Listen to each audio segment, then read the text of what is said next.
Excellency, sir, distinguished ladies and gentlemen, you may kindly take your seats.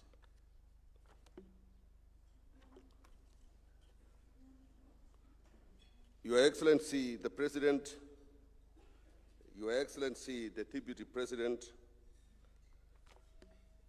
the leadership of Parliament, as led by the Speaker of National Assembly, the Cabinet Secretary for National Treasury, and all Cabinet Secretaries present, Principal Secretaries present, representatives of our development partners, Chief Executive Officers of financial institutions present, distinguished ladies and gentlemen, good morning, and a warm welcome to this historic presidential assent ceremony marking another milestone in our nation's journey towards first world status. We are now honored to be joined today by pupils from our primary, junior, and senior schools representing tomorrow's custodians of our nation's wealth in the plenty within our borders. Your Excellency, sir, this state ceremony is convened pursuant to Article 115 of the Constitution for the presidential assent of the Sovereign Wealth Fund Bill 2026. Today marks a defining moment in our nation's history. From this day forward, the wealth beneath our soil shall no longer be consumed by a single generation, but shall be preserved and passed on in an unbroken chain across generations. To commence this historic ceremony, we shall first witness the installation of the public seal of the Republic. The public seal is the supreme emblem of the executive authority of the Republic, affixed only to the most solemn instruments of state. It bears witness that the sovereign will of the people, expressed through the Constitution and enacted by Parliament, has attained its final constitutional authority through the President as the head of state and government. Your Excellency, permit me, sir, to most graciously request you and all present to rise up on your feet for the installation of the public seal of the Republic of Kenya.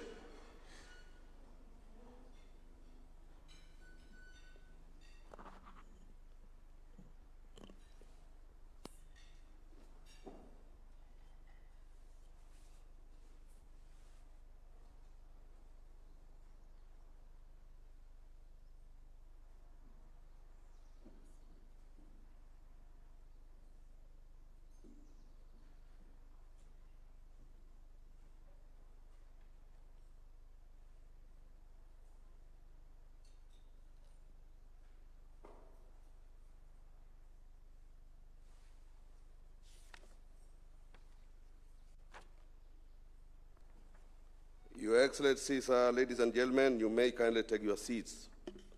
Sir, with the public seal in place, it is now my distinct honor and high privilege to invite Your Excellency to take your place in the ceremonial arena.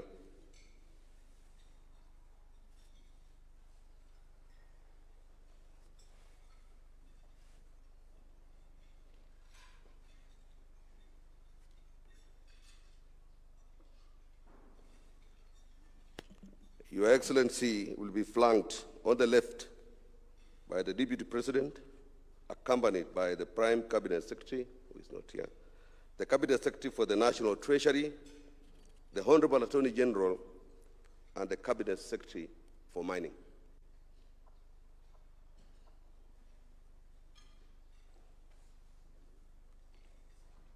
And on the right, we will have the parliamentary leadership led by the Speaker,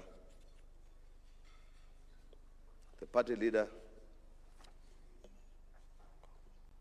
of ODM-EV has arrived, the majority leader, the deputy majority leader, the deputy majority whip, and the deputy minority whip. He has arrived.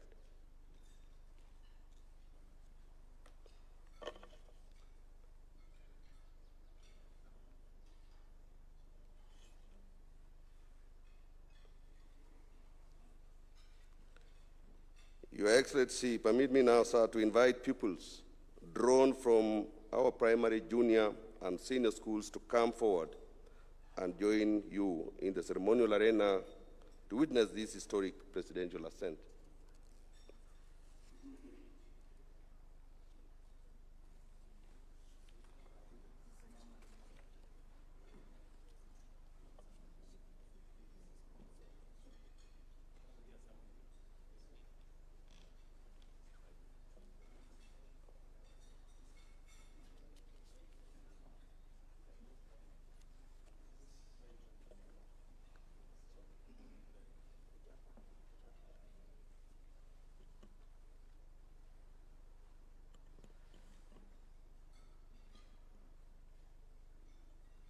So, Your Excellency, these pupils collectively represent part of the generations for whom this fund has been established, reminding us that today's natural wealth must become tomorrow's inheritance.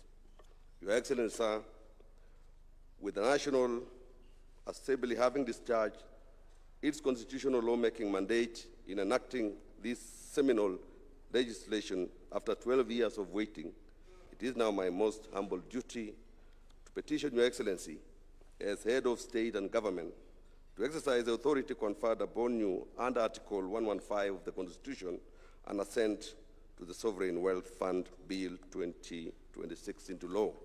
Your Excellency, sir, with your kind permission, I now invite the Clerk of the National Assembly to present the vellum copies of the bill for your consideration and assent.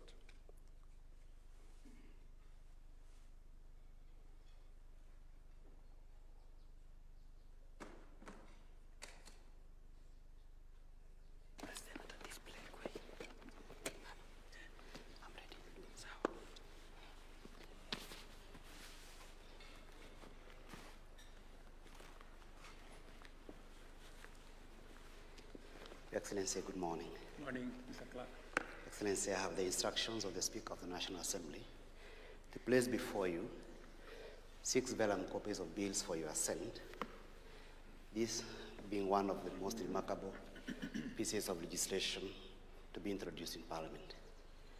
Your Excellency, you recall that on the 20th of November last year, when you were addressing Parliament during the State of the Nation address, Your Excellency, you promised, today's 8th, Your Excellency.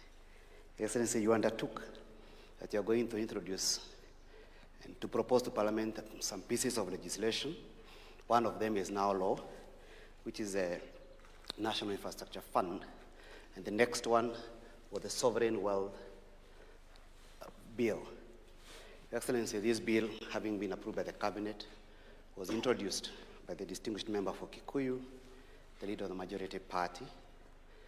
It went through first reading and then taken through public participation, Your Excellency, by the Departmental Committee on Finance, chaired by the member for Molo, who is today represented by the Honorable Umu Kasim, distinguished member for Mandera County today. Your Excellency, this bill proposes to provide a legal framework for the establishment of the Sovereign Wealth Fund, and also provide institutional framework for the proper and efficient management of that fund by distinguished professionals who are competent enough to take care of the fund. With that in mind, the fund establishes 3 components of itself. That is, first, the Stabilization Fund, which is supposed to assist the national government to cushion the people of Kenya from any shocks that may be associated with macroeconomic instability globally, including pandemics and other natural phenomena and conflict like that, the one that was witnessed, Your Excellency, in the Middle East. The second component is a strategic infrastructure investment fund for purposes of pooling resources with the private sector to construct our infrastructure. And the third component, and the most exciting, Your Excellency, is a Future Generations Fund. This bill provides, Your Excellency, that the Future Generations Fund will have a component of not less than 30% of the funds. It has gotten the highest amount of protection compared to the other three components, including the fact that you cannot borrow against it, you cannot do collateral against it, and there are certain prohibitions of investment against it, so that those funds are secured for future generations, as indeed required, Your Excellency, under Article 201C of the Constitution, Your Excellency. This bill provides that the fund will be managed by a board, the chairman appointed by the President, the Cabinet Secretary for National Treasury, Cabinet Secretary for Mining, Cabinet Secretary for Petroleum, and 4 other persons who will be competitively recruited, Your Excellency, depending on their competencies, to sit in that board. The board provides certain protections to the fund, including the establishment of investment manager. It establishes where funds can be invested and where funds should not be invested, Your Excellency. It prohibits the investment of those funds from things like private equity, speculative derivatives, and other commercial investments which are high risk. The idea is to protect the fund from the risk appetite of the board and also ensure the fund is well protected, Your Excellency. It also requires that the fund shall be managed in accordance with the Public Finance Management Act, together with other provisions contained in the Act, Your Excellency.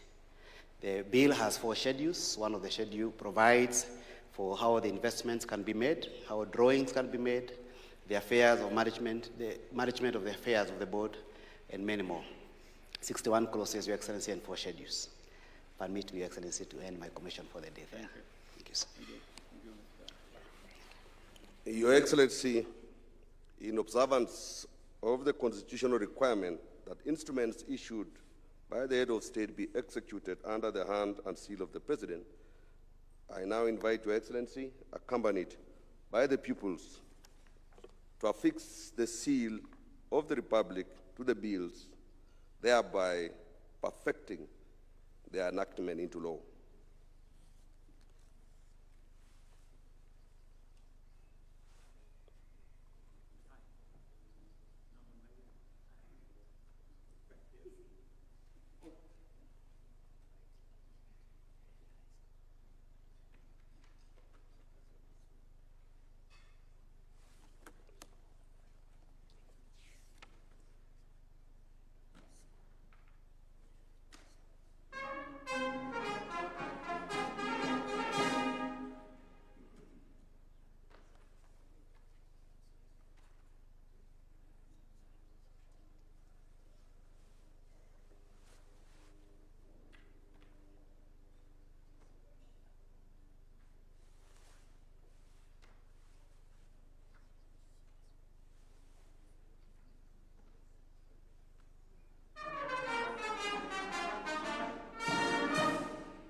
With Your Excellency's assent, the Sovereign Wealth Fund Bill now becomes law and is entered into the body of the laws of the Republic of Kenya. Through this enactment, the nation's journey towards first world status is firmly placed on course. So, Your Excellency, you may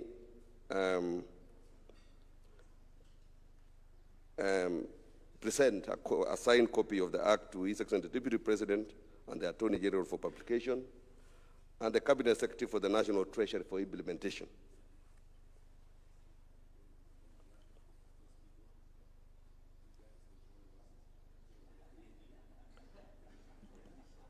And thereafter, you may present to the Speaker and all the Leader of Majority and all other members of Parliament present.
So may we all arise so that we can celebrate the new act. The fanfare again.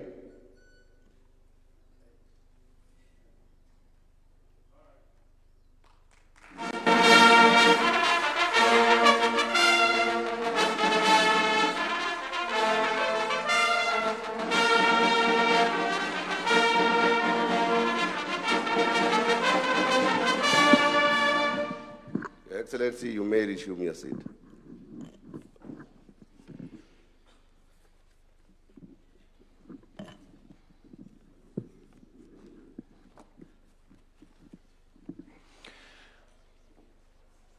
With your permission, Your Excellency, we are now going to progress to a panel discussion. But before that, as we get the stage ready, allow me to invite the State House Choir to give us a short interlude of music as we prepare the stage for the panel discussion. State House Choir, over to you.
Why don't we appreciate the State House Choir with a clap? Thank you very much.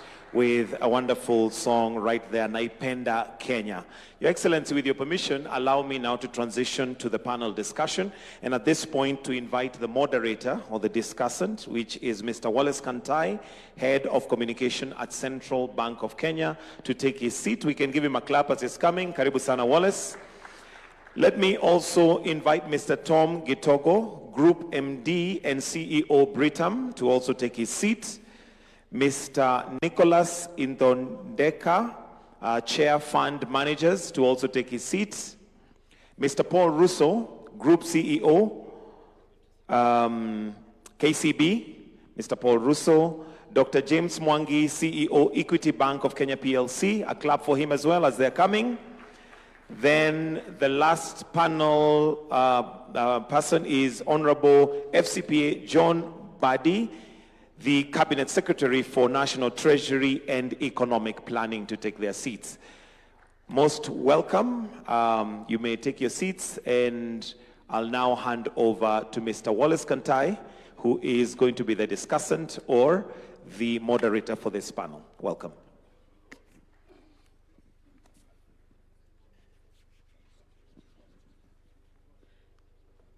As we wait for our last participant on the panel, Your Excellency, the President, Your Excellency, Deputy President, fellow guests, and I dare say it's a room full of friends. Hamjambo. I will not do what I used to do, which is commentate on this, but I think, permit me to say, it's a very exciting day. And I think primarily, not so much with the top people that we have in front of us, but the guests, Your Excellency, who you had just a few minutes ago. I think we haven't seen that in too many places, and I think recognition that this is on their behalf. We are custodians of all these resources on behalf of those generations. So gentlemen, and my apologies for gentlemen only on my panel, I promise to do better next time. We want to begin this conversation and want to keep it moving fairly quickly. And I think the best person to begin with is the Honorable Cabinet Secretary. We have said many times that we are on the road to Singapore. But I suspect you want to add to that you're now on the road to Norway in terms of the fund. Why the fund? What does it do that is so special for us? Buenos dias. Thank you very much. First, let me state that this government set on transformation journey, and there cannot be any transformation without reforms. And therefore, we have embarked on a series of reforms, one of which is to pay attention to the principles of our Constitution. And when you look at the principles of our Constitution, one of the things that stand out very, very clearly is what we call intergenerational equity. And you cannot speak to intergenerational equity without thinking about the current or the resources that we have and how much would be used by the current generation and how much would be designated for future generation. We have been exploiting the minerals that we have, the petroleum products that may be there, without any regard to the future generation. I'll give you an example that we have had minerals in Kwale, but going forward, and the future generation will be asking, where is that mineral that we hear was in Kwale? We would not have an answer. This act, it is now not a bill, is addressing that anomaly by creating a fund, which we call the Sovereign Wealth Fund, in the model of Norway. I know there is also another model of the UK, but ours is borrowing largely to the model of Norway, where now we are creating three funds. The first one is the Stabilization Fund, and the second one is the Strategic Infrastructure Fund. But the most important one, which has been ring-fenced and protected through the Act, and where we have designated 30% of all the revenue that would be generated from minerals and petroleum proceeds to go into, and that is the intergenerational or the Future Generation Fund, which is for the intergenerational equity. So that is what is distinct. And this government will go on record in history as that government that thought about the future of generation of this country. Thank you, Bonasias. Norway is in the quarterfinals, by the way, of the World Cup. We hope that that's an additional promise you're making to us. Bonakili, you've been in charge of public funds, in a manner of speaking, for a very long while. How exciting is this moment for you, and what does it mean going forward? Thank you very much. On behalf of our pension industry, I would like to say we are very excited because we normally deal with intergenerational wealth, actually, because we deal with pensions for the current generation, we deal with the future generations, and as a trust. For me, it's exciting because I believe that we should actually consider other sources of funding this sovereign wealth fund beyond the natural resources. I believe any Kenyan of goodwill should be allowed to donate their wealth to the sovereign wealth fund. So I want to suggest that the House of Parliament should consider an amendment to enable any Kenyan, or even any foreigner who loves Kenya, of goodwill to donate into this fund. I would be one of the first ones to put some of my wealth in my will to the sovereign wealth fund. Secondly, there are many other sources like unclaimed financial assets. We have other sources also which are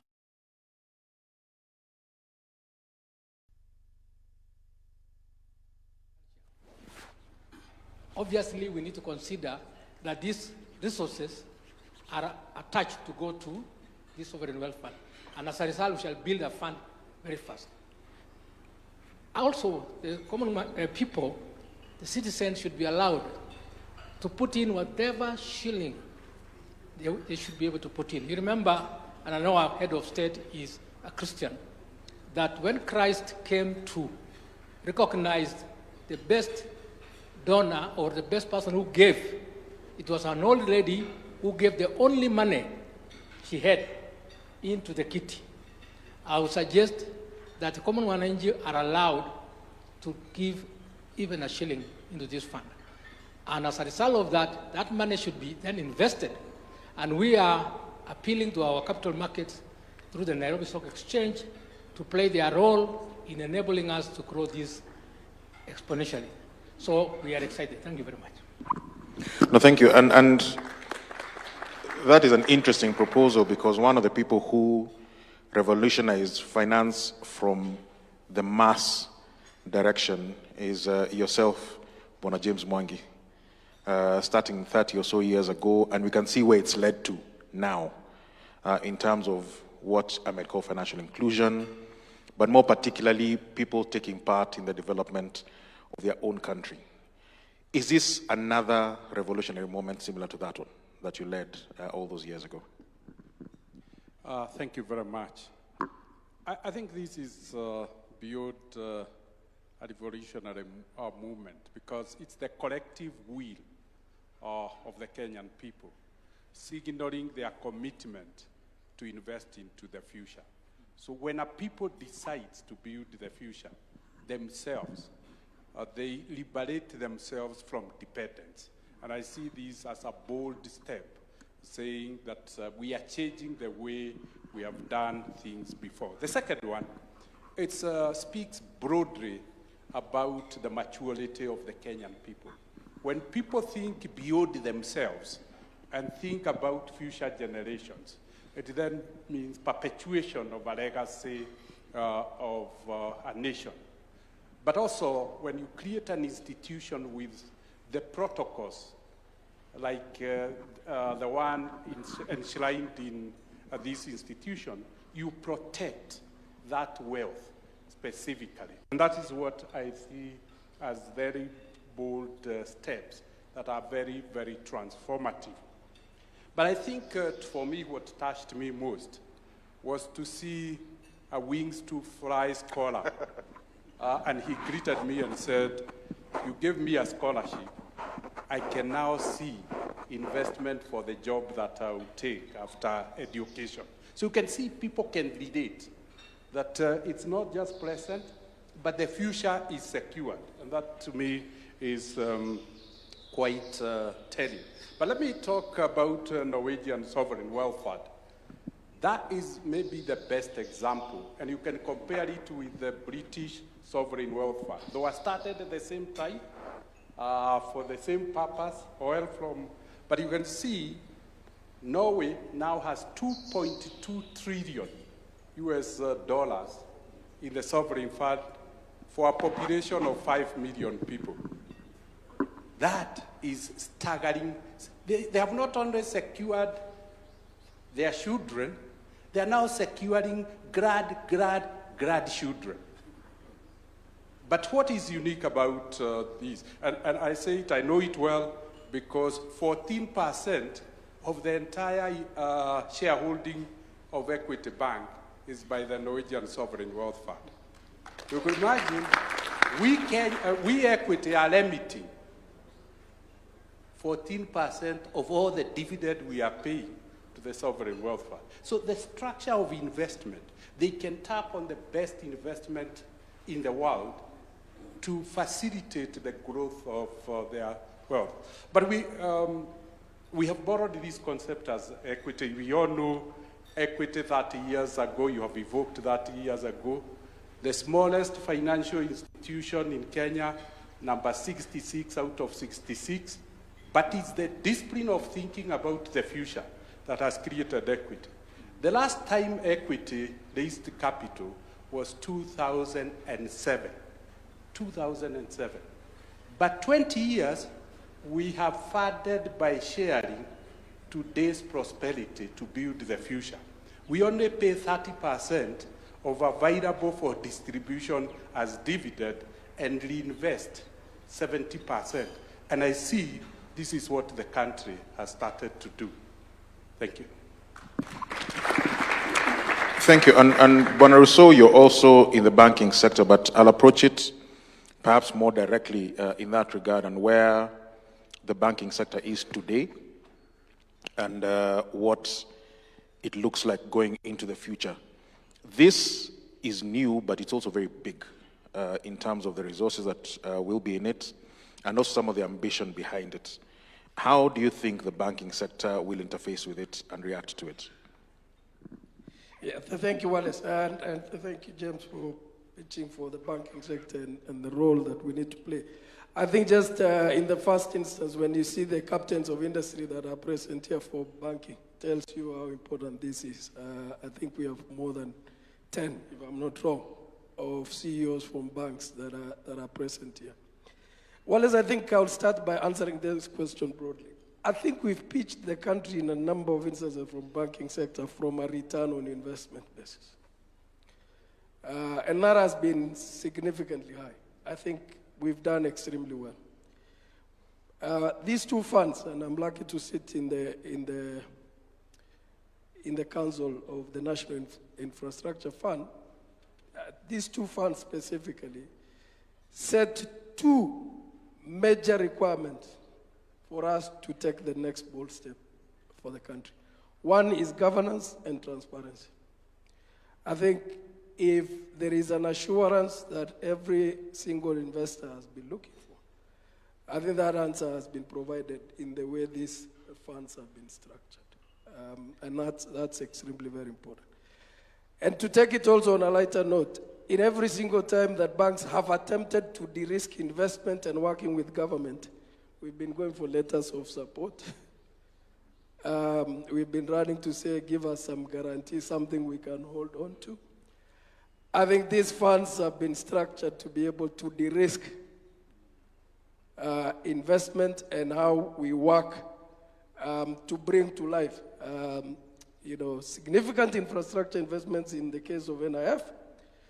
But on this particular fund, also starting to take a bet on the country. So let's just take, for example, Gulf Energy investing taking over Talo and investing in Turkana, which KCB is supporting. I think you can see from a commercial investment, but today you see from a future and guaranteeing value for generations to come. You can get oil out of the ground, you can commercialize. We can all be happy in the current instance, but this fund ensures that future generations benefit out of that. And I think for banks, there lies the confidence, and how we should then be able to support that we are not just investing for today, but we are playing and putting our bet on the country for the future. And since you still have the mic, Mr. Ruto, and taking advantage of the fact that lots of Kenyans may be watching this right now or later, what then is the difference between the two funds? Because they'll see within a very short space of time, we have two very big funds. We are making, rightfully so, a very big deal out of them. What then is the difference? Where would their attention lie depending on where they're coming from? So I think, I'll try and be basic, Wallace, in this front. I think the National Infrastructure Fund comes in to answer the question. Because there are no easy choices from where we are as a country. Let me be, as chairman of KBA, right? You've borrowed to the limit. Yet we must deliver critical infrastructures. And I think sometimes we let government speak about it, private sector must speak about some of these things. We can complain about Jomo Kenyatta International Airport, we must put our neck online to make sure, for example, Jomo Kenyatta International Airport is done.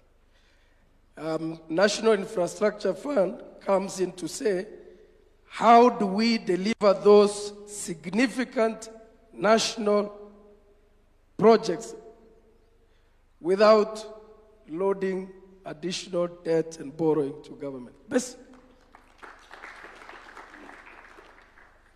And that I think is and those infrastructure projects are here. They are not things we are going to think futuristic about. I've just given you an example of JKIA. Sovereign Wealth Fund then says, but I've got resources, whether the underground, the overground, whether you're talking about carbon, I think mining has been specified, petroleum has been specified. I think carbon should be in that category. I think Kelly just talked about well-wishers and people who want to deeply invest in this country. But it says, hello, we're not spending it for those of us that are here today. We have to have a structure to ensure that future generations are protected and that preservations happen in a well-governed, transparent manner. That's the difference of the two funds in the most basic way, because I think we're speaking to Kenyans, not financial experts that we are. And in both instances, and you can see, it is asking for expertise from all sectors on all fronts. It's not a government-led and it's not government-driven agenda, it is a collective. So if you see at the infrastructure fund, and the chair of the council is here, because just of the structure, and probably is the only fund that starts with money already, the quality of applicants for the board has shocked many of us. Never have we seen that level of quality of applicants from private sector wanting to fund. I can assure you it's because of the structure and how it has been defined. And I had the advantage of being a panelist. Now, if you look at the sovereign fund as well, it has 4 independent, competitively recruited individuals to represent. I think we have to pay attention to governance and transparency in both funds and how it's enshrined in the acts as a way of sustaining and building confidence. Because all of them will thrive on confidence, isn't it? Investors thrive on confidence. So I hope, over and above just clarifying the difference in the basic way, to stretch it a little bit and probably challenge us in the private sector to start being advocates of certain things. I think James just mentioned about the Norwegian fund. We've got to try and then advocate for that to come to life. Thank you very much, and I think that's a very useful set of clarifications you provided. Bonaidondeka, I noticed you and your colleagues walked in very excited until a few minutes ago. Then you were told, kill the word risk from your vocabulary. At least the people on my table got very unexcited.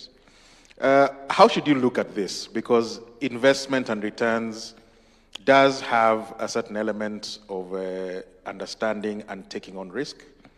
But a sovereign wealth fund, wherever you look at it, including ours and what you've said here, is that risk element must be controlled, because we can't go off on adventures when the future generations are looking at us and they find that the coffers are empty. How do you then deal with that? Thank you, Kantai. And indeed, you're right. Your Excellency, when you walked in here, I noticed most of my council members were salivating until the element of risk was put in the table. Allow me to say this, Your Excellency, because I am the chairman of the Fund Managers Association.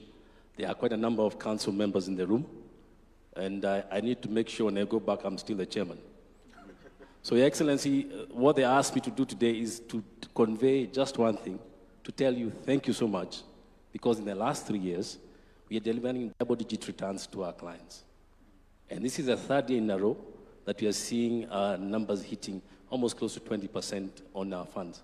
And the likes of Dr. Kili are very happy, the likes of Koros, the likes of Dr. Yabe, and that movement that has been there back to back, as they say in football, Your Excellency, is because of that focus. So we must say thank you for that braveness.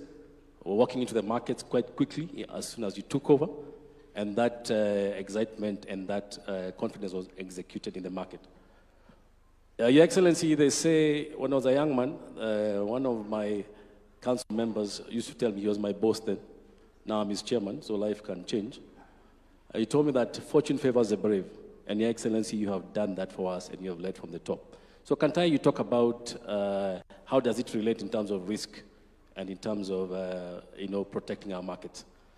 The capital markets, as you may know, Your Excellency, we thrive on what you call stability. Around the table there, we were discussing the fact that one of the strongest pushes for the last 3 years was the fact that there was stability. There's always movement in markets, but if the movements are predictable, if you're talking about the 2-3% movement, any investor can take that. And I can see my good friend Tadase is on your table. And he keeps on looking at me like someone who, like they look at a child who never appreciates what he has. And the word they use there out there, Your Excellency, is demographic capital. Demographic capital, dear ladies and gentlemen, is what we've done today, which means you're investing for the demographics, which is beyond us. And that alone, Kantai, it may not be coming to the fund managers to invest. It may be restricted, as Hassan mentioned, in terms of what is controlled. But that stability is what gives the investor confidence that you're seeing in Kenya. Even now, as we speak, Your Excellency, we were hosting the big banks of US last week, Royal Bank of Canada, Royal Canadian Bank, and the way they are talking about Kenya is beyond even fundamentals. It's about just positive excitement and what we call demographic capital. So while we may not be directly benefiting, it may be controlled, as the Parliament has put it, but for us, we know that stability is what we thrive on. Stability of markets, predictability of returns, when people can invest and be able to see what is coming in the next 3 years, for us, we are more than happy to continue residing in this economy and doing the best we can. Thank you. Thank you. Bonagitogo, I'll approach you from as an elder, because you've been in charge of rather large pools of capital. Now you feel sort of a bit safer because there's another large pool. What advice then would you give the CS, members of the board, and even arguably His Excellency the President, with regard to how to manage this? You've been managing through thick and thin, through difficult times and easier times, and now you've been put on the spot. How do you advise them? So thank you. One disadvantage I have is that about 5 gentlemen have spoken before me, and each one of them has taken a point from what I wanted to say. But having said that, obviously, transparency and governance is very key for any big fund of this size. And that has been said and put very well by Ruto.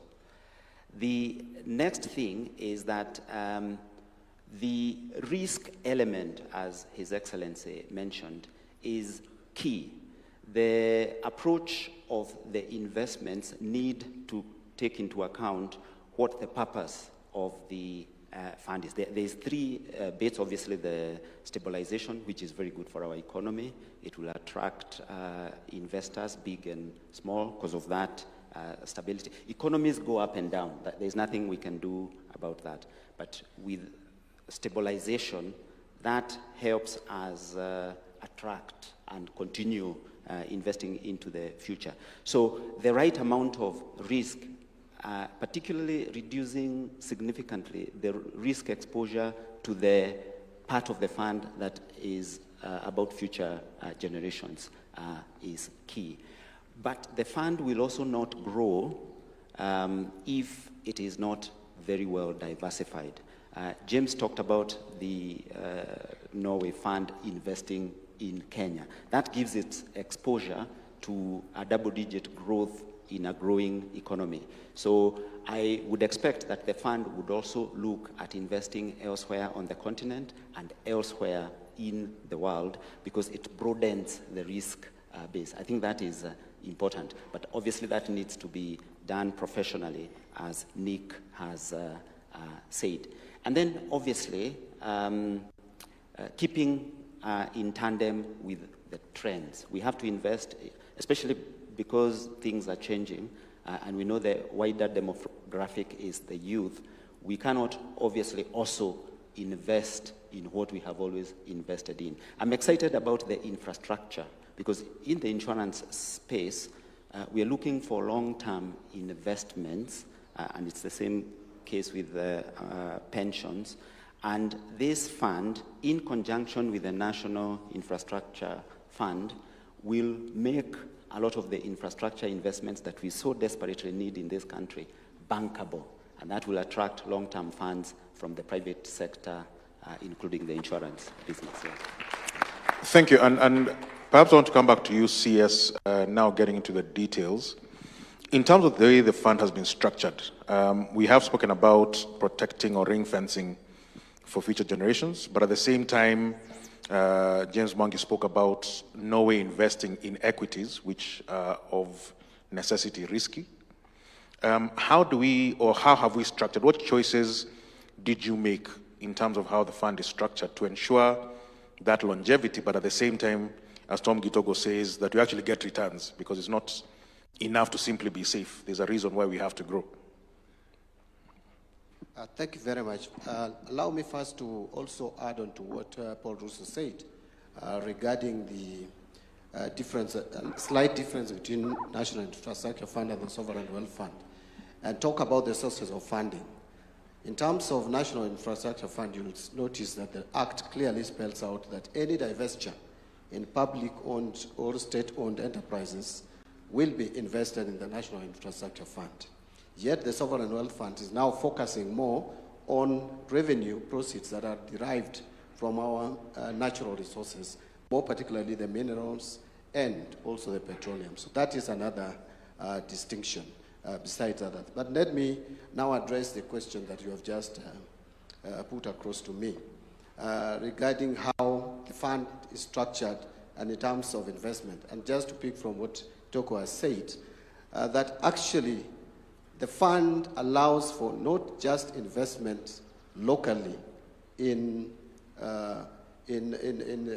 assets like the government papers, and also deepening the capital market, because that is one of the key responsibility of Cabinet Secretary for National Treasury, is to make sure that our capital market is deepened and widened enough to promote and support investment.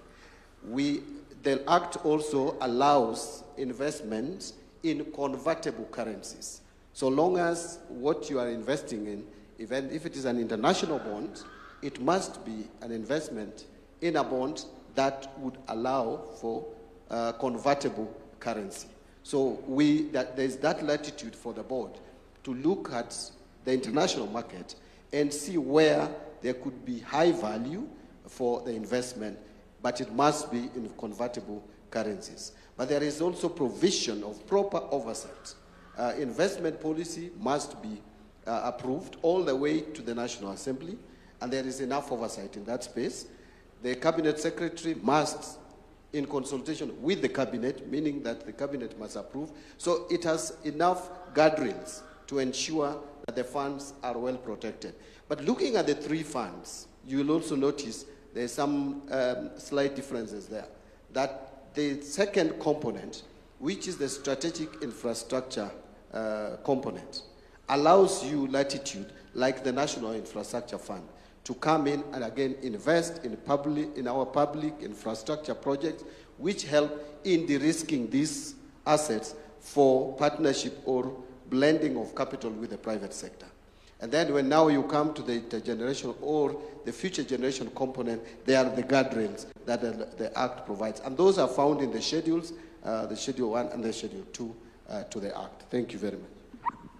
Thank you. And perhaps as we, although there's so much to discuss, but perhaps we start bringing this to an end. There is a question in my head, Bonakili. So the current generations we had here, I was going to call them future, but they are here, so they're current generations. We'll be very excited. I suspect my children will ask me in the evening, what does this mean for them? But I also suspect my mother may call me and say, what is in it for me? She's a retiree. She has a pension, a state pension. This is very exciting for the future, but is there something now for her to be excited about, let alone me who's about to get into that space? Thank you very much. Thank you very much, Wallace. If you look at the purpose of establishment of the Norwegian Sovereign Fund, it's actually majorly targeted at pension, which is then for the citizens of that country. When I've had engagements with the Norwegian pension, that particular fund, and they say that they have saved enough that even if they don't get any new inflow into the fund can last more than 25 years plus. That's one. The second one is that the money is meant to take care of the whole, the people who have retired, either having left employment or not. And I think it calls also for our country, and Your Excellency, I really want to ask you that now go to the next step, establish a universal social security fund for all citizens of the country, so that part of this funding, part of this money can actually be channeled to that universal fund, which is state funded. It is a promise in Article 44 and 43 of the Constitution. And I think it's the right time that we also launch that one. And that will make your grandmother and our mothers happy. At the same time, it will take over the burden from the current social protection programs, which is a cash transfer, which is basically not well funded. And for the future generations, now they will have some comfort in that there will be an element of assurance that the future is bright. We keep on promising them that the future is bright, but now they can see it and align with the fact of this particular asset being available for them.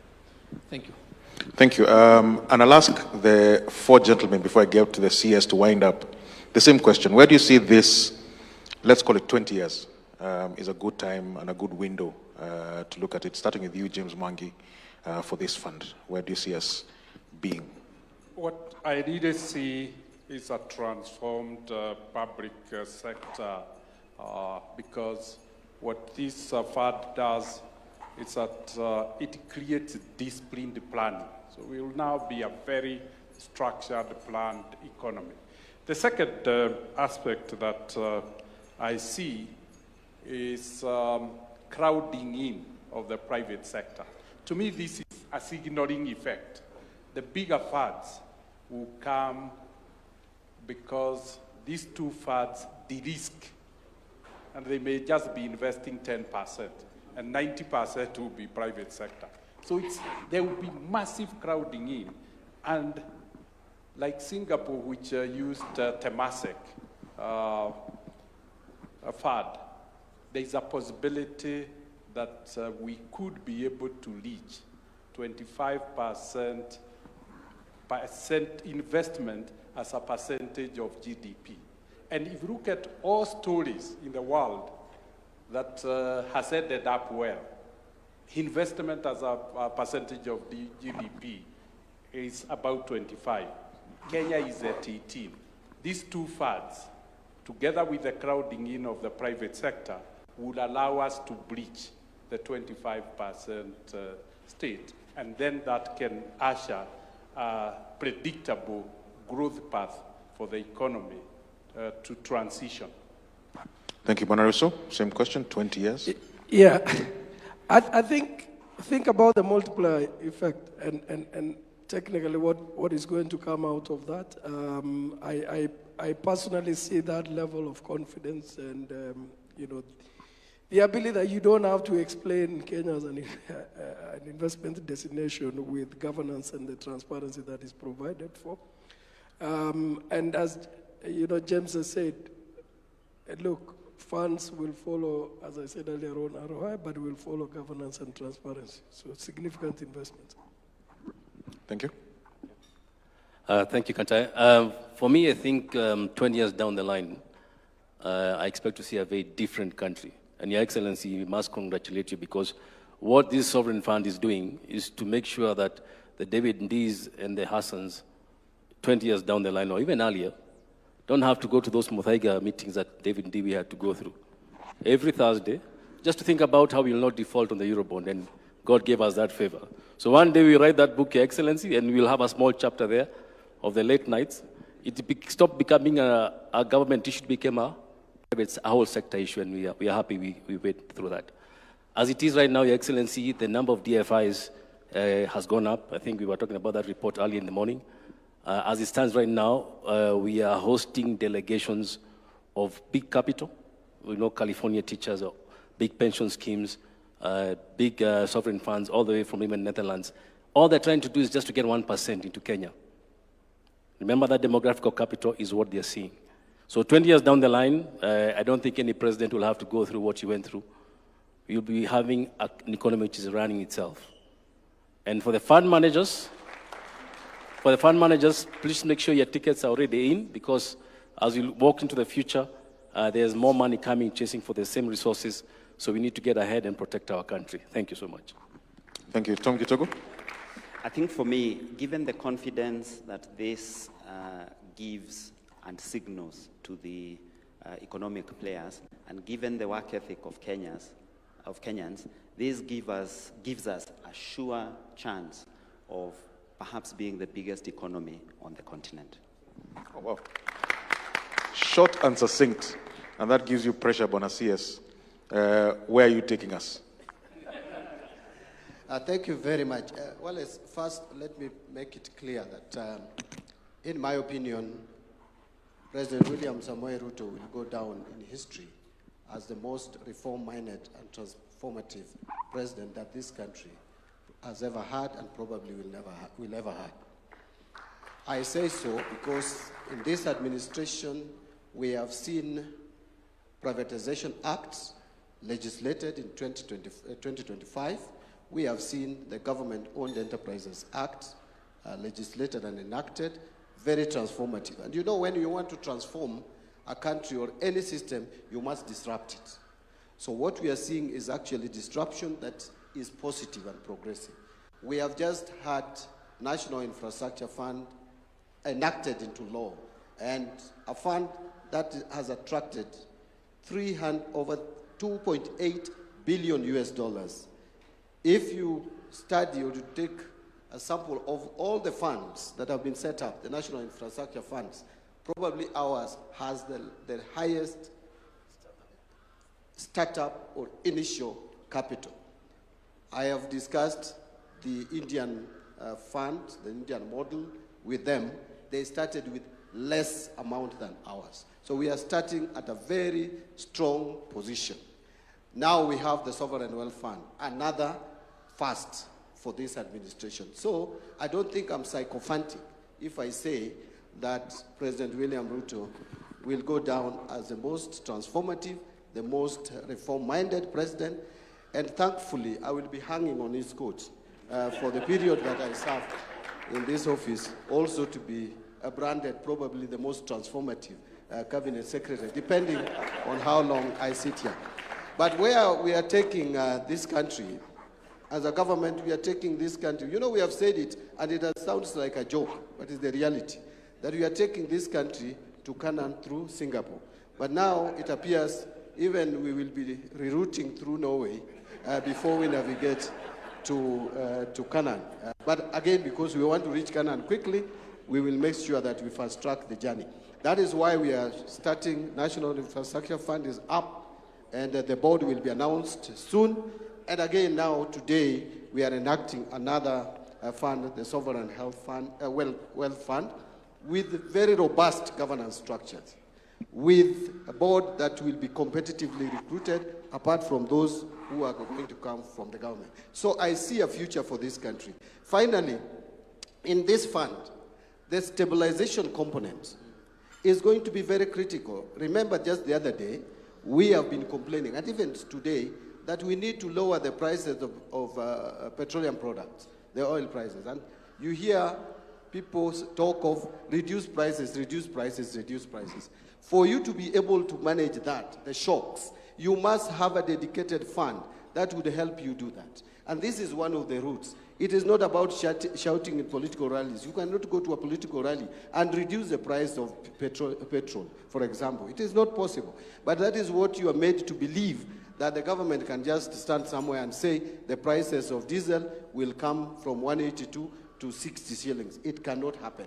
It will only happen when we have deliberate and dedicated funds which would help us in approaching such initiatives. Thank you very much.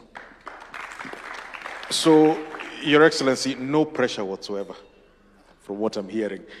So if you'll join me, please, in a round of applause for our guests. I think they've been able to break down quite a complex set of ideas and also the practicalities of this fund in a way that I think we're starting to understand it.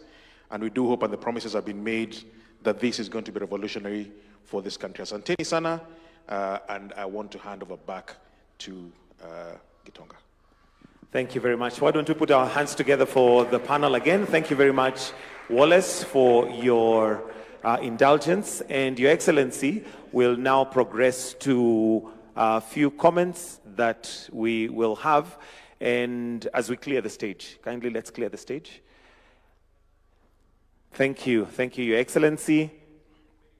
And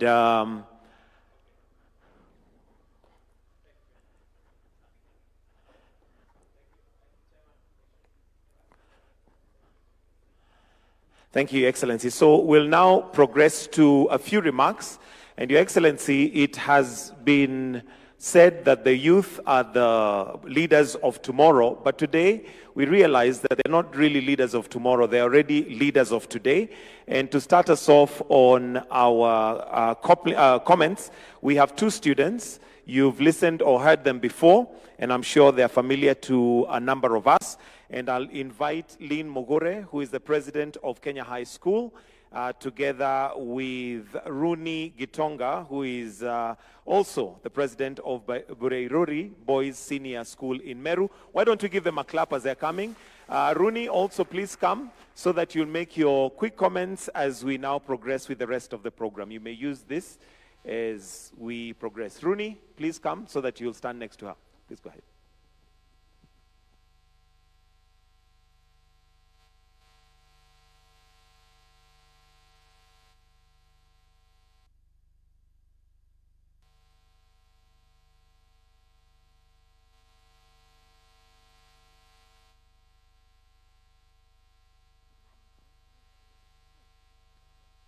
Ladies and gentlemen, I have one question for us today. Do you want to be remembered? Do you? We all do. I have come to accept and realize that at the end of the day, everyone has one thing and one thing in mind. They want to leave a mark in their country, in their family, in their nation. And one thing about this is that there are two types of people who will emanate from this goal. They are dreamers. Dreamers are people who have big ideas, and eventually they work towards their big ideas. But one thing about a dreamer is they do it for themselves. But the second type of people, we have visionaries. Visionaries work towards achieving a big goal, but not just for themselves, but for other people. They think beyond themselves. Today we have just witnessed His Excellency signing a bill into an act. The bill itself is now an act, is the Sovereign Wealth Fund, pillared with three major funds: the Stabilization Fund, Strategic Infrastructure Fund, and the most important to me, the Future Generation Fund. I asked a question: do you want to be remembered? Your Excellency, allow me to answer this question for you. You will surely be remembered. Because you're not working towards achieving something just for the current nation, but for the future. And one thing that people don't remember is that in order to be remembered, you must stand the greatest test, which is the test of time. And one thing about time is it does not appreciate those who work for the fruits of today. The end of this fund has a principle that the wealth underneath our soil must outlive the resources themselves. To me, this is a call to action, not just for the government, but for us as the youth, to support the vision that this country has. I'd like to finish by saying, good things take time. This is a good thing, and it will take time, but it will be remembered. Thank you.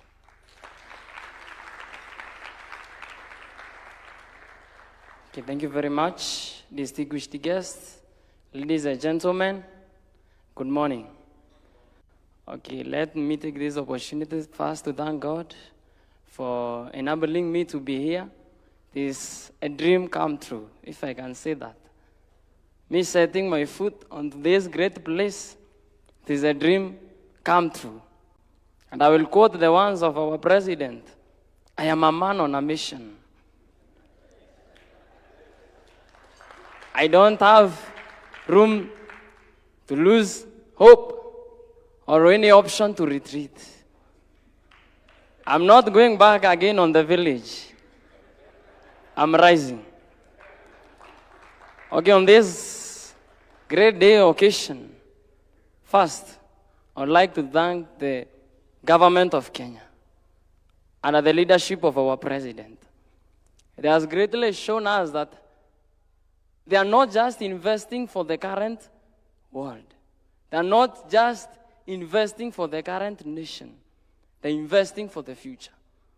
And this validates that our leaders, these great leaders of our nation, are optimistic for young men like us. They are not just building for themselves, but they want to create a generation where Kenya, at 50 years to come, at 100 years to come, will still remain firm. And thank you very much, Mr. President, for setting that foundation. You have laid a foundation that shall remain for many years to come. This, the Sovereign Wealth Fund, is such a great achievement that shall remain in our country for many years to come. I want to share this. Again, a quote that said that leadership is a privilege. Not only a privilege, but a privilege rooted with responsibility.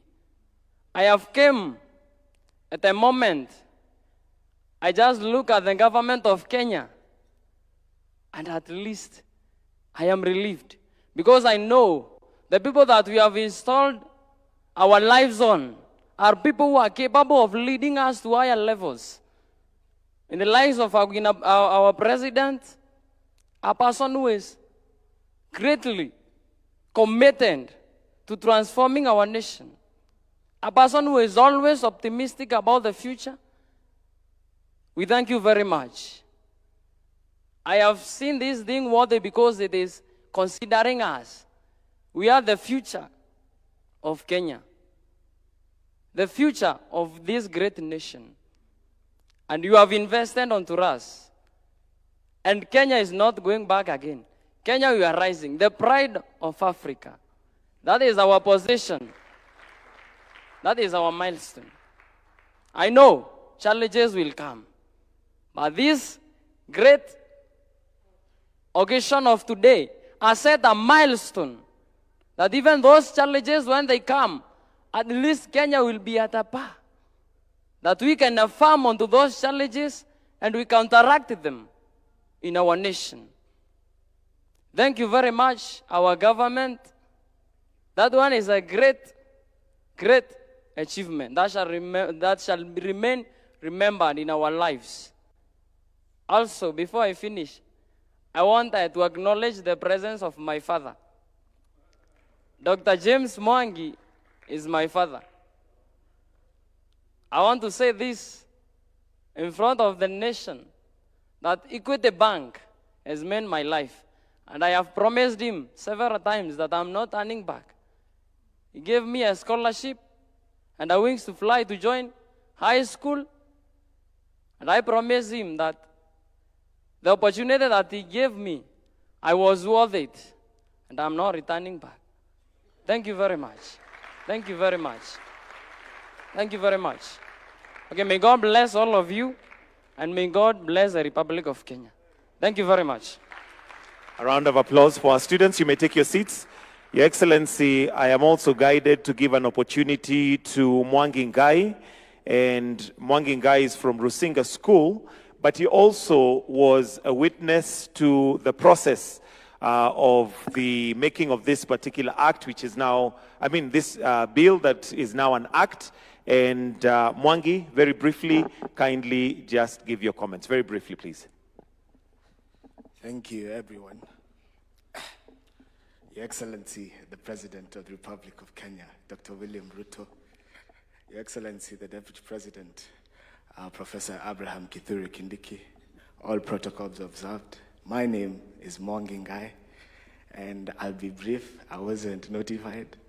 And mine is just to give some few sentiments. And I'll ride on where the Cabinet Secretary of Treasury had left on being transformative. And Your Excellency, with the commitment you have given to us as a country and your citizens, you will indeed go down as a most transformative president that we have as a country. And in the same regard, and so with the Cabinet Secretary, and also my father and my icon and my mentor, our Majority Leader, Honorable Kimani Ichung'wah. And why I say this, I had the privilege, I'm on a work experience opportunity in the Majority Leader's office in the National Assembly. And I've had the privilege to look at it and be at the front line to see it from the second reading to now today when you have assented it. And let me tell you, it's not an easy thing. And I've had fortune does favor the brave, and indeed it does favor the brave. Times came that, I think it was last week, where people are not agreeing, and I realized that people want to pinga, wanataka kupinga serikali wakiwa pale mbele in terms of when they're in plenary.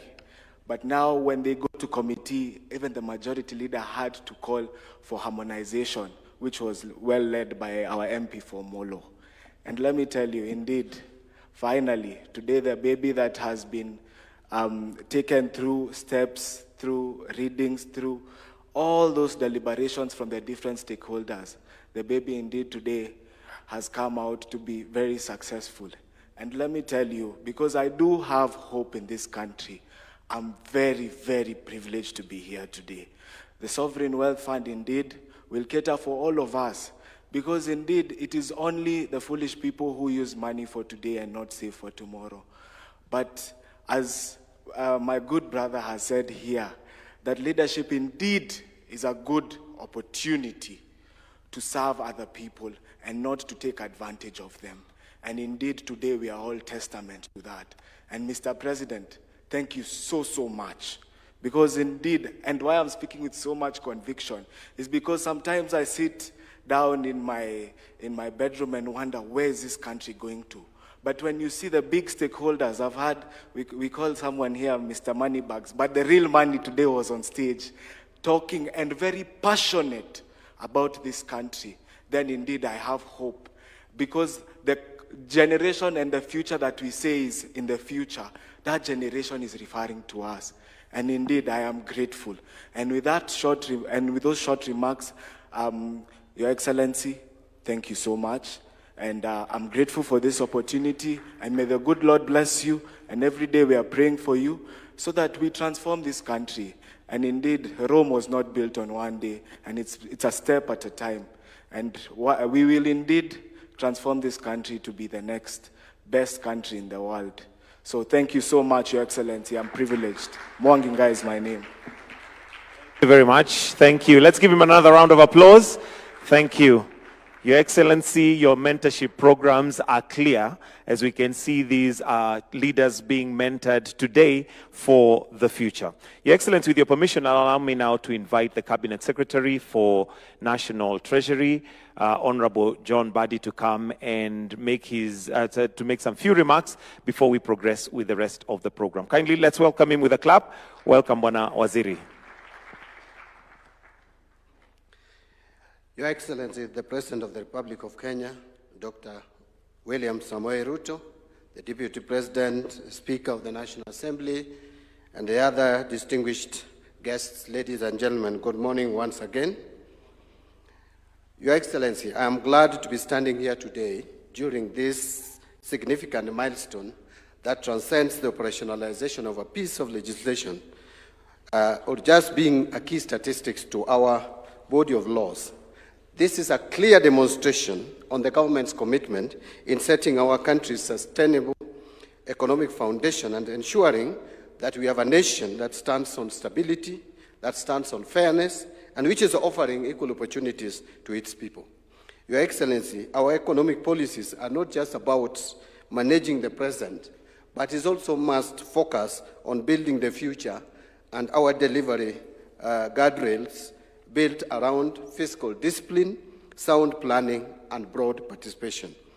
My appreciation, allow me, Your Excellency, goes to the leadership of the National Assembly, and more particularly, the Finance and Planning Committee, who efficiently managed this process and delivered the final bill in a record time. At this point, Your Excellency, without any fear of equivocation, in my judgment, the 13th Parliament will go down in history as one of the most consequential from an economic reform perspective. In just 3 years, Your Excellency, the House has managed to deliver precedent-setting pieces of economic governance legislation. Just to mention but a few, the Privatization Act of 2025, the Government-Owned Enterprises Act of 2025, the National Infrastructure Act of Fund Act of 2026, and now the Sovereign Wealth Fund Act of 2026. The House has been critical in ensuring that NIF is fully operationalized by approving the sessional papers on government divestiture from Safaricom and KPC to provide the foundational capital as approved by the people of Kenya as presented in the Kenya Kwanza Manifesto. Your Excellency, when I make reference towards actualization of the Kenya Kwanza Manifesto, many people find me as a man at odds. And at times, they refer to me as the biblical Saul. But far from it. Beyond being a fast learner, Your Excellency, and which I have realized that fast learning and even reading is not very common. Actually, I realize that it's just with a minority, based on some of the instances that I saw in our August House during the recent debate on the finance bill. But that is on a light touch, with a light touch. Both the Kenya Kwanza manifesto and Azimio coalition manifesto, Your Excellency, had lots of resemblance. And I am proud that the late Right Honorable Raila Odinga, may his soul rest in eternal peace, saw it fit that coming together as a country was critical in the furtherance of much-needed economic reforms which have been overly delayed. And I had benefit, Your Excellency, of sharing with both of you on how you too wanted the economy of this country to be steered, including the setting up of the National Infrastructure Fund and even this Sovereign Wealth Fund. You too discussed into detail before we lost the late Honorable Raila Amolo Odinga. And I'm happy that the successor in the party, Dr. Oburu Oginga, has equally been a student of that kind of thinking and is helping you steer the two political formations in the same direction. So, Your Excellency, some of the proposals that are in the Sovereign Wealth Fund Bill 2025 are informed by lessons that we have learned and best practices from other countries that have experienced significant economic progress by putting in place economic measures that deliver economic stability or stabilization and optimization of intergenerational transfers. We studied successful models, just to give assurance to the public, from jurisdictions including Norway, Singapore, which I cannot even forget, Saudi Arabia, Botswana in Africa, Nigeria, Kuwait, Qatar, among others. So, Your Excellency, the fund will address three critical imperatives. I don't want to repeat those three imperatives. I think we have spoken about them here during the panel discussion. I just want to mention that from a governance perspective, very robust governance framework has been inbuilt into this act to ensure that its operations are fiscally prudent, subject to the Auditor General, Controller of Budget, Cabinet, and the National Assembly oversight, and guided by the National Treasury's financial assessment, thereby by reinforcing transparency and accountability. To conclude, Your Excellency, I submit that this act is more about economic stabilization. It is more about strategic development and intergenerational equity.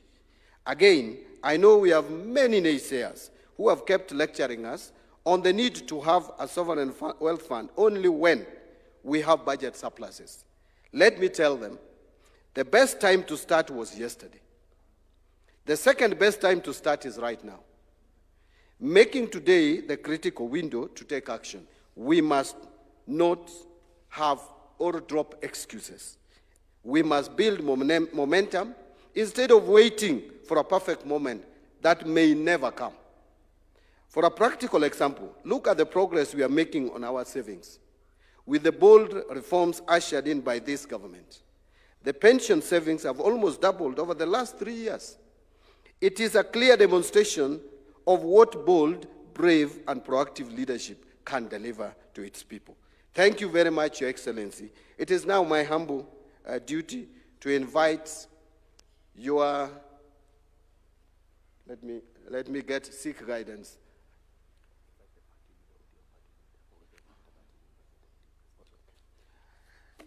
Yeah, I am guided appropriately, Your Excellency. Now it is my pleasure to take this opportunity to invite my party leader, Dr. Oburu Oginga, the party leader of Orange Democratic Movement Party, who will come make his remarks, and I will kindly ask him immediately you are done, Daktari, you will invite the Deputy President, who will then proceed to invite the President.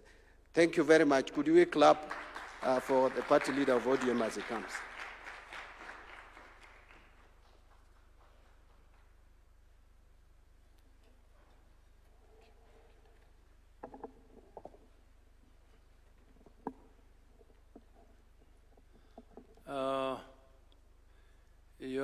Excellency, the President of the Republic of Kenya, Dr. William Ruto, Your Excellency, the Deputy President of the Republic, and the Speaker of the National Assembly, and all protocols observed. Your Excellency, the idea of establishing a sovereign fund is a very, very progressive idea. I first learned about it when I went to Botswana, where all the wealth they generate from their mineral resources are put into a sovereign fund. And that sovereign fund is for the future generations. And Botswana is not a big country. It's not bigger than our country. I'm sure even in terms of mineral resources, they might not be richer than us if we do thorough investigations or prospecting. But, Your Excellency, that fund is not just kept idle. That fund is invested in viable projects, not only in their country, but in neighboring countries, and even if the World Bank needs it, they give it to them, as long as their credit rating is good, and they don't need money from anywhere. They also use it for themselves to develop their own country.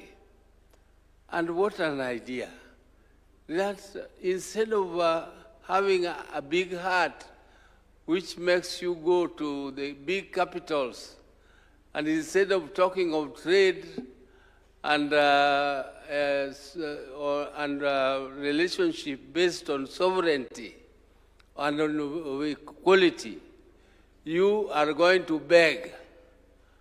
And the people you beg, and when they refuse, you get annoyed as if they are obliged to develop your country. They are not obliged to develop your country. The responsibility of developing your country is yours and yours alone. And therefore, Your Excellency, this idea is very transformative, just like the other ideas we have been toying around with, like this affordable housing. We have been in government. I was an assistant minister in finance. We tried to move, but private interests around who want to benefit from small infrastructure which does not move the country anywhere, always come in to put pressure on government not to move. And sometimes then there is too much democracy. There should be some little benevolent dictatorship so that some things can move.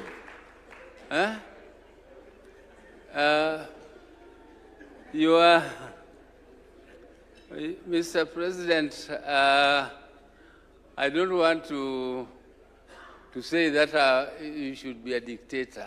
I'm not saying that. But some of these things, like the social health fund, the SHA, I think people who are criticizing it don't know what, they don't go into details of what is happening. They don't know exactly what is happening. It's a very, very big transformation towards what we have been calling universal health care. We have tried, many governments have tried to introduce universal health care, and there is no other move which is nearer to the universal health care in this country than the SHA. We have covered now more than 30 million Kenyans have registered for SHA. And we have tried it before. We have tried to move on those directions. And we have not been able. We have not been able, Mr. President. And I think being bold and sometimes unpopular is not bad. It's good. Sometimes you introduce things which to some people appear unpopular, because being populist is really not helping the people. You must go down to the fundamentals and see whether you can move ahead, and people will realize very soon that some of these moves are very, very, very helpful to our country, and they are many, many steps ahead of what we have tried before. I'm an economist. I was working with the Ministry of Planning, and moving forward things were some of our vision. We tried. These civil servants, Your Excellency, they know a lot of things. Kenyans have developed a lot of theories, a lot of very good things, and they have been rotting in the cupboards and in the archives. And other countries come and pick them and go and use them for their own development. But I'm very happy, Your Excellency, that you are now trying to at least remove some of them from the shelves and pushing them forward so that our country can develop. And I thank you very much, everybody. I didn't know I was going to make a remark, but I thank you for the opportunity. Asante sana.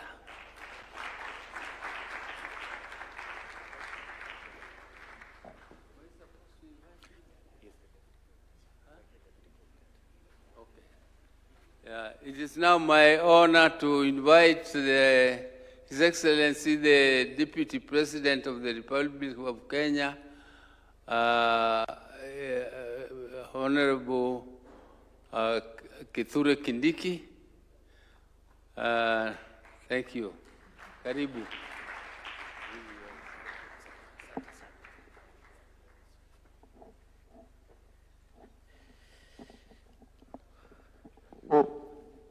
A round of applause for Mzee. Thank you very much. Mr. President, before I make 2 minutes remarks, let me invite the Speaker of the National Assembly just to say something, because I think today is a very consequential day for our country, and the Parliament of Kenya has been at the center of that consequence. Welcome, Mr. Speaker, sir.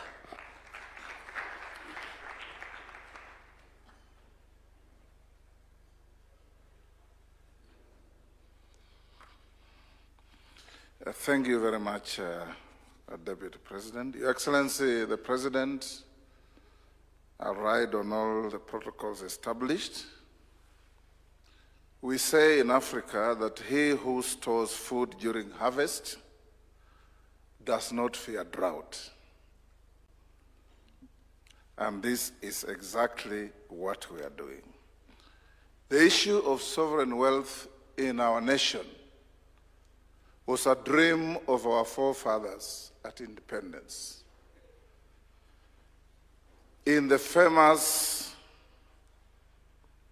sessional paper number 10 of 1965 that we have been quoting in many different ways, the underlying message there was that the nation needed savings, and to save is for the future. When President Kibaki came into office, again, we prepared the economic recovery strategy for wealth creation with emphasis on savings. when the Jubilee administration came into office, again, the Sovereign Wealth Fund bill was proposed and attempted to be brought to Parliament. The emphasis, savings for the future. All these attempts did not get to fruition because I believe of the words in the scripture, Matthew 26:41, the spirit was willing, but the body was weak. Today, we have the spirit that is willing and the body is strong. And that's how we have come to where we are on the Sovereign Wealth Fund Act, emphasizing on savings, stabilization, and infrastructure. Your Excellency, the passage of this bill in the National Assembly is a milestone for the 13th Parliament. I'm proud that it has happened at the time when yours truly is the Speaker of the National Assembly of our country. It brought to the fore the quality of some of our members. At one point, it was debated until 9 p.m. in the night, and you could see the galaxy of professional cadre in the House. Economists, lawyers, accountants, educationists, environmental policy experts, engineers, and even those who don't belong to any of those but who understood what it means to have a sovereign wealth reservoir. And I could see this, Your Excellency, when it came to the Committee of the Whole House. Members brought in very deep amendments. There's one member who triggered me to take them to winnowing, who listed amendments to delete all the paragraphs of the bill. And I called him to my office and asked him, what is it you want? He said, I wanted to trigger members to think. And when I brought the team together under the leadership of the chairperson of the Finance Committee and the majority leader, the product they brought back, I dare say, was one of the finest pieces of legislation that this Parliament has passed. And you could clearly see that our members do their research, they do their homework, they do their reading. Some of the amendments were quoting and citing provisions from Norway, from Singapore, from Botswana, from Nigeria, from Denmark. I was very impressed. And I feel proud that at this time in our history, we are working together and working together to the future. Your Excellency, today, as you ascend to this bill, it sets the stage for this country to realize the provisions of Article 120 of our Constitution, which provides that the burdens and benefits of use of resources and public borrowing shall be shared equitably between the present and future generations. We have been told here, including by our young people, that we must strive to be remembered.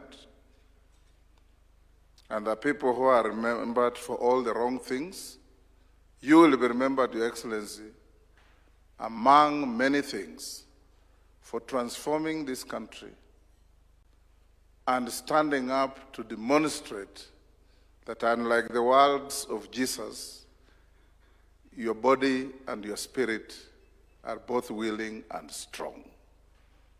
And that is what our country is headed to. Allow me, as I finish, Your Excellency, also on behalf of my team from Parliament, I'm here with my majority leader, our clerk, and a few MPs. The reason we don't have many MPs here is because they're on recess, and elections are not too far away, so they are in their constituencies. But we can exercise some bragging rights as Parliament. Your Excellency, the 13th Parliament has passed milestone legislations to help this administration in transforming the country. To mention but a few, we've passed the Affordable Housing Act 2020.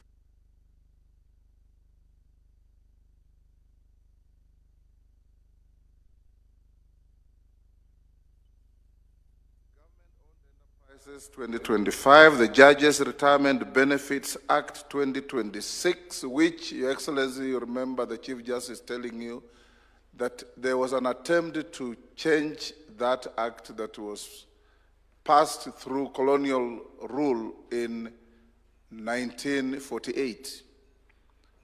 And all attempts since independence failed until the 13th Parliament passed it. The Virtual Asset Service Providers Act, the Technopolis Act, the Climate Change Amendment Act, the Sugar Act. This particularly, Your Excellency, is a milestone. You remember when you came into office, all the sugar factories in the country, apart from a few private ones, had collapsed. And we are draining resources from the national treasury to pay farmers and workers in factories that were not working. Today, we can say with pride that the sugar farmer in Kenya is satisfied and happy because they harvest their cane on Monday, and by the following Monday, they have money in their accounts. Courtesy the reforms through the Sugar Act, the Social Protection Act, the Gambling Control Act, the Computer Misuse and Cyber Crimes Amendment Act, the National Infrastructure Fund Act, the Special Economic Zones Act, the Successive Finance Acts, and today, the Sovereign Wealth Fund Act. We feel very proud that in the history of our country, when eventually the writers of our history write, they say there was a 13th Parliament that supported the administration to realize what had eluded administrations since independence. Congratulations, Your Excellency, and on behalf of Parliament, we are ready, available, and willing to walk the journey of reforming our country. It needs men and women of vision, men and women of courage, and above all, people who do not fear criticism because it will always be there, to focus on what we must do and we will do to change our country. God bless you.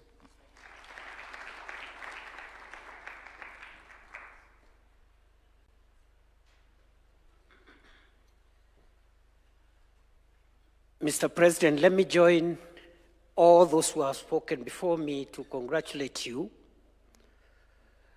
for leading our country into this remarkable occasion when we are witnessing the coming into force of one of the most consequential legislations in the history of our country that honors the requirements of our Constitution to use the natural resources we have for the benefit of both the present and future generations. Your Excellency, I have listened to all those who have spoken, the captains of industry who had very, very useful inputs and perspectives as we look towards implementation of this law, and as the person you have entrusted with supporting you as you deliver the mandate of leading our country, I have taken notes on all the inputs that have been suggested by private sector leaders and all the speakers who have spoken before me, including Speaker Wetangula, who spoke when I was standing there. I didn't have my notebook, but I have noted what he has said about what we need to do as we implement this law. And because I have done that job, and because also today is not my day, allow me to leave it there so that as we look forward towards the implementation of this law, we will support you as you lead us to transforming our country and doing the heavy lifting that we need to do so that the Kenya of tomorrow can be better than the Kenya of today. Once more, Mr. President, thank you very much for your leadership and vision. Welcome and speak to the nation.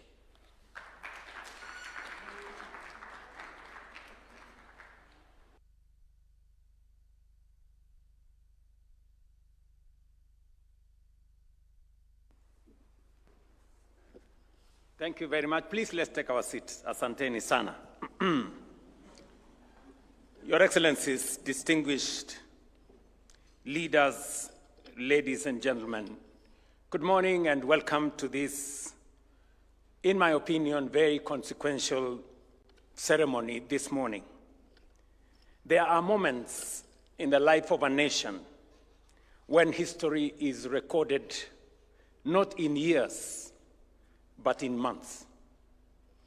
In March this year, Kenya changed how it will finance its development to build the assets of the future through the National Infrastructure Fund that we brought into force. Today, Kenya changes again how it will preserve its wealth and its future. Today, we enshrine in law the institution that will ensure that the prosperity of those assets we create endures for generations, and that is the National Sovereign Wealth Fund. Let me state the principle plainly, because everything I say after this flows from it. If the National Infrastructure Fund builds the assets that grow our nation, the Sovereign Wealth Fund preserves and multiplies the wealth the assets create. I know there was a question asked to the panelists. I must congratulate all the panelists who spoke here for their candor in explaining to us from their perspective, from the private sector perspective, what they see in what we are doing as government. And the question was, we have the National Infrastructure Fund, now we have the Sovereign Wealth Fund. What is the difference and what is the connection? In my very simple understanding, the National Infrastructure Fund builds our present. You know very well that we have many projects, critical infrastructure that we are desirous of building as a nation. But on the other hand, we have limited resources on how to deliver on these very critical infrastructure projects.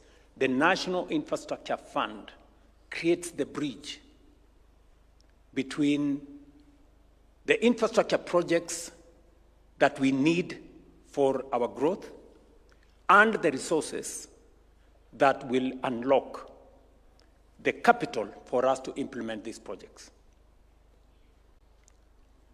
I will give you an example. We've just signed the contract for the Jomo Kenyatta International Airport. It's going to be a 150 billion shilling project. We cannot build that project using our budget because it's heavy. So we will not borrow and we will not add additional taxes. What's going to happen is that we're going to use 20 billion shillings of the money we raised under our National Infrastructure Fund to crowd in the balance of the money from the private sector. That is how innovation works in the transformation of a nation.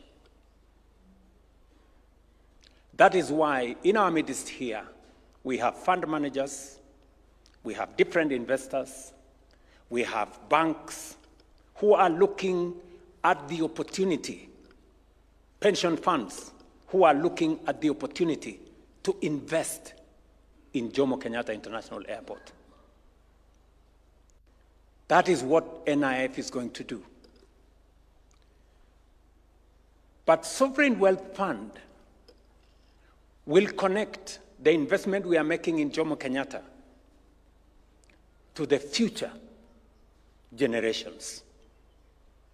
Because apart from benefiting from resources that will come from our natural resources in oil and minerals, we will also be investing profits that come from investment in our very critical infrastructure like Jomo Kenyatta in the Sovereign Wealth Fund, so that Lynn here and Ronnie and the young ones that came to witness this signing can have a portion of the investments we are making today for their future. So this is the connection that we are making between the present and the future.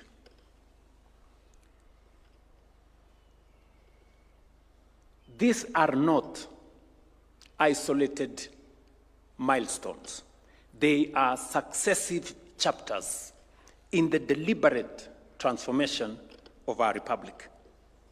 Over the past 3 years, the bottom-up economic transformation agenda has restored stability, rebuilt confidence, strengthened our economy, and laid the foundations for sustained inclusive growth. With those foundations in place, we now transform how Kenya finances development, mobilizing domestic savings and private capital to build the assets of the future. But financing development is only half the journey. Today we ask a different question. What do we do with the wealth, the assets we are building today, and the natural resources we are unlocking today? What are we doing about the future? Do we use it all in our lifetime? Or do we preserve part of it so that future generations inherit not just what we found, but the prosperity we created with what we found? Our Constitution answers that question long before we do. Article 201C provides that, and I quote, "The burdens and benefits of the use of resources and of public borrowing shall be shared equitably between present and future generations." End of quote. This is far more than a principle of public finance. It is a constitutional covenant between generations. Today, through the Sovereign Wealth Fund, we give practical effect to that constitutional promise in front of our children. Natural resources are different from taxation or ordinary economic production. They are finite by their nature. Once a barrel of oil is extracted, it can never be extracted again. Once a mineral deposit has been exhausted, it is gone forever. If one generation consumes all the proceeds from exhaustible resources, It leaves nothing but empty mines and depleted oil fields for those who come after. That is neither prudent economics nor responsible stewardship. Around the world, history offers powerful lessons. Kuwait began the journey in 1953. But perhaps the best known example is Norway, as has been stated here, which I had the privilege of visiting a few weeks ago. And I sat across the table with a minister who was present 30 years ago when they started their sovereign wealth fund. And I had a real eyeball-to-eyeball conversation because I knew that shortly I will be signing Kenya's sovereign wealth fund. And just imagine what has happened in one generation. Norway has done something phenomenal. In one generation, in 30 years, they have built the world's largest sovereign wealth fund. $2 trillion. $2.2 trillion. 200 and almost 80 trillion Kenya shillings. I mean, in just 30 years. So when I tell our good citizens that we can be a first world country in one generation, it is possible. If anybody had any doubt in their mind what is achievable with focus, courage, and determination, look at what Norway has done. Rather than consume all the wealth generated from its North Sea oil, Norway chose to invest for the future. Today, as I have said, its sovereign wealth fund is worth $2.2 trillion. It owns about 1.5% of all listed companies in the world, with investments in more than 7,200 companies across the globe, including Equity Bank, right here at home, 14% in James' own words. That is how transformation works. That is the power of disciplined investing and long-term thinking. Closer home, Botswana, again as has been said here, build the Pula Fund. Pula means rain. In a dry land like Botswana, setting up a reserve is not an indulgence. It is a survival strategy. Rwanda has done the same. Many other countries have done so. Today, Kenya proudly joins that community of nations that saves while they build. The lesson from each of these nations is unmistakable. Natural resources create opportunity. Institutions determine destiny. Without the right institutions, even great natural wealth can become a missed opportunity. Economists call this the resource curse. I dare say they give it the wrong name. The curse is not the resources. The curse is the failure in stewardship. Kenya has learned this lesson through experience. For many years, Kenya extracted titanium from the mineral sands of Kwale. It was one of the largest mining investments in our country's history.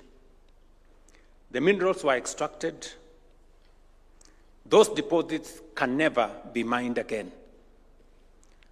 What answer shall we give one day to our children when they ask us what happened to titanium? That is why this legislation that today becomes law in Kenya is consequential. So that never again will we mine or use resources without a trace for the future generations. Kenya is expected, and you have heard from Paul Ruto, to commence oil production from the Lokichar Basin in Turkana. For decades, that discovery has represented hope. Today, it also represents responsibility. The question before us is not simply whether Kenya will produce oil. The question is whether Kenya will manage the proceeds wisely. Every barrel extracted should become an asset that never runs dry. At the same time, we have completed the first comprehensive nationwide mineral survey in our country's history. That survey has confirmed what many suspected for years, that Kenya is endemic